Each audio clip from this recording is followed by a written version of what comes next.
So I'm here today at the Pittsburgh Illusion Museum. I know they have a few of these in different cities around the United States, but today I'm going to check out Pittsburgh's and we'll see what it's all about.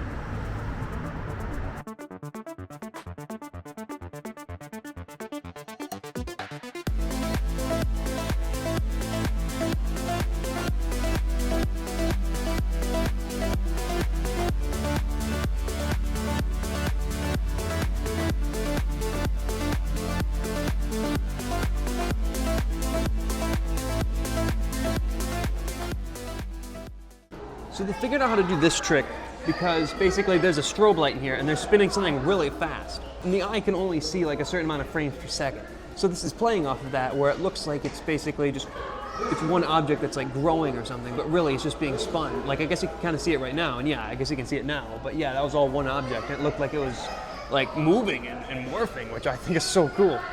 So what I really like about this one is that it kind of looks like it like bends around and curves.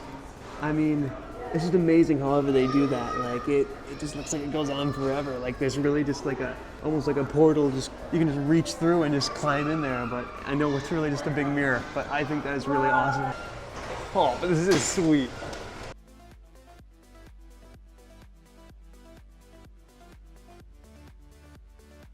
Okay, yeah, I'm beginning to feel a little sick going through here, not gonna lie. So this is what is known as a true mirror. It actually shows how people will see you instead of how you would see yourself in the mirror. So like this is the same thing as like you looking at me in a camera right now. Like it's flipped compared to my perspective, but to your perspective is correct, I think. I know it's really confusing, but I'm doing my best here, trust me. As you can see, I really left my mark on this place. Or I guess more of an imprint. First glance, this looks like a big circle, okay? However, as you move the slider across it, it actually looks like a big square that rotates very, very slowly.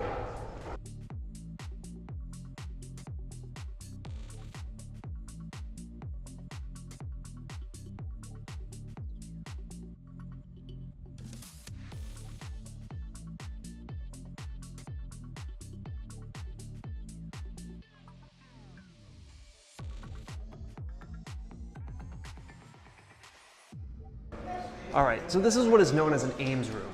And basically it's the classic cheap TV show like shrink ray thing. Because you see, I'm really small in the corner right now. And as I move over here, see, I look really big now. And that's just because that this wall actually is not flat in the back, it's sloped. So it looks like I'm shrinking when really I'm just getting farther away from the camera. Now this seems to be one of the more popular ones.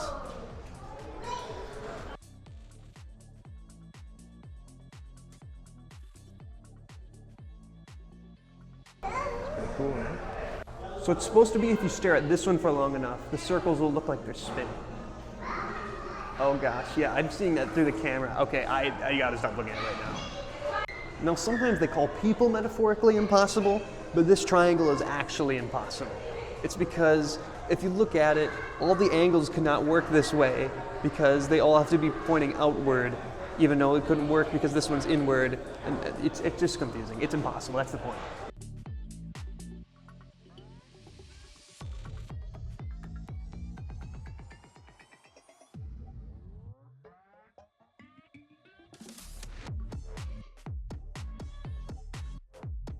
So basically this room will look like it has a completely different wallpaper depending on which color is shining on it rather than just white. So it'll just blend in with a particular chroma, but when it turns white, it'll suddenly look like it's a completely different thing. Like there's all these different colors, but that's because certain colors blend in when there's only a single chroma like this. Like this is absolutely genius. This is what I call the very intense gaze of Nikola Tesla. It's a little creepy to be honest. So that was the Museum of Illusion in Pittsburgh, Pennsylvania. I must say, for $28, I do feel like it was a little bit too short of an experience, but it still was enjoyable. So I mean, if you're looking for something to do, and especially if you have little kids, I think they would absolutely adore this attraction. And it was a lot of fun, and it did make for some pretty cool footage. So thank you for watching my video on the Pittsburgh Illusion Museum, and hopefully I'll see you on the next one.